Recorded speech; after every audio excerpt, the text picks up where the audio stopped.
Première épître de Jean, chapitre 2.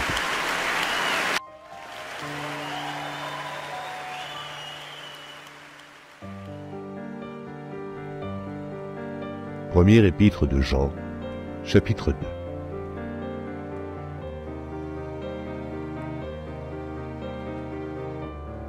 Mes petits enfants, je vous écris ces choses afin que vous ne péchiez point.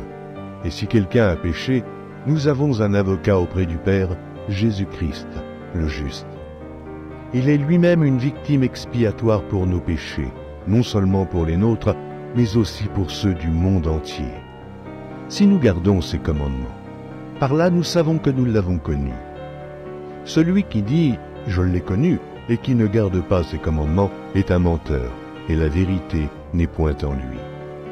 Mais celui qui garde sa parole, l'amour de Dieu est véritablement parfait en lui. Par là, nous savons que nous sommes en lui. Celui qui dit qu'il demeure en lui doit marcher aussi comme il a marché lui-même.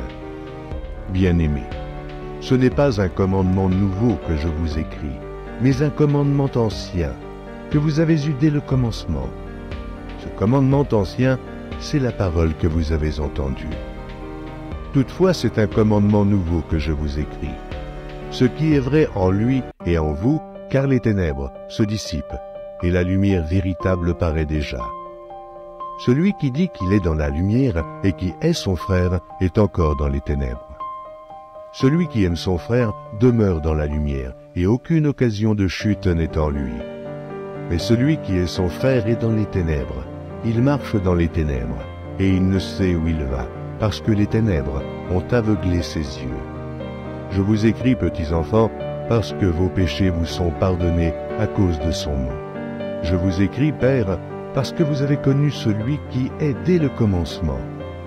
Je vous écris, jeunes gens, parce que vous avez vaincu le malin.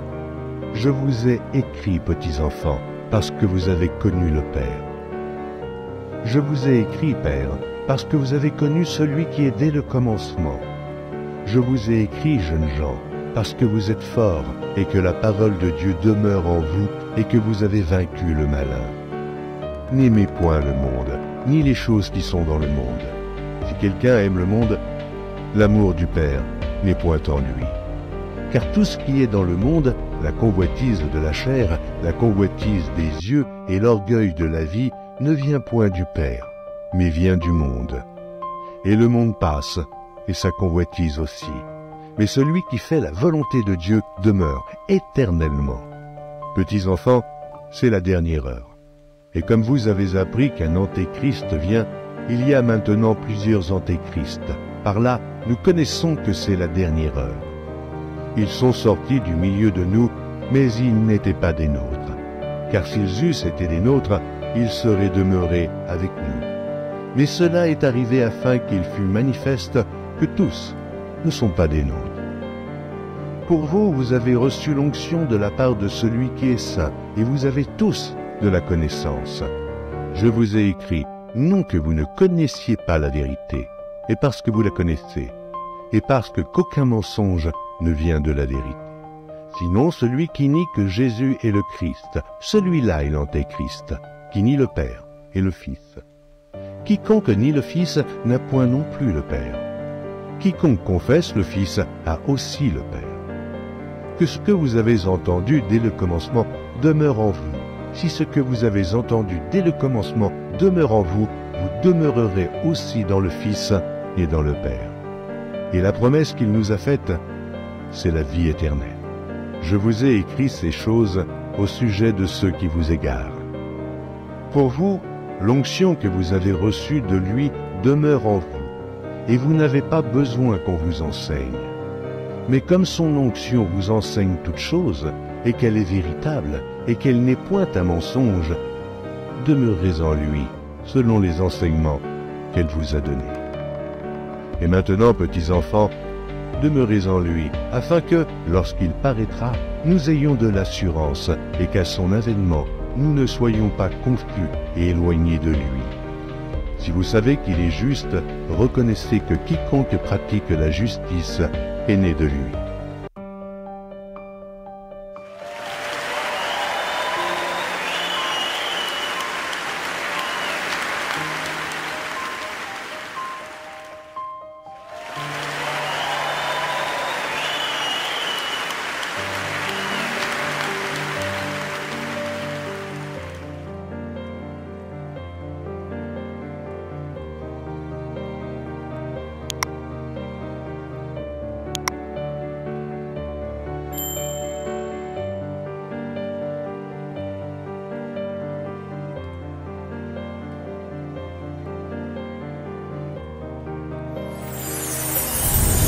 Merci d'avoir regardé. Pour ne manquer aucune de nos activités, prière de vous abonner maintenant en cliquant sur le bouton du milieu et en activant la cloche de notification. Pour continuer à bénir votre âme, nous vous proposons 2 vidéos, soit en cliquant sur celle de droite ou celle de gauche. Que Dieu vous bénisse.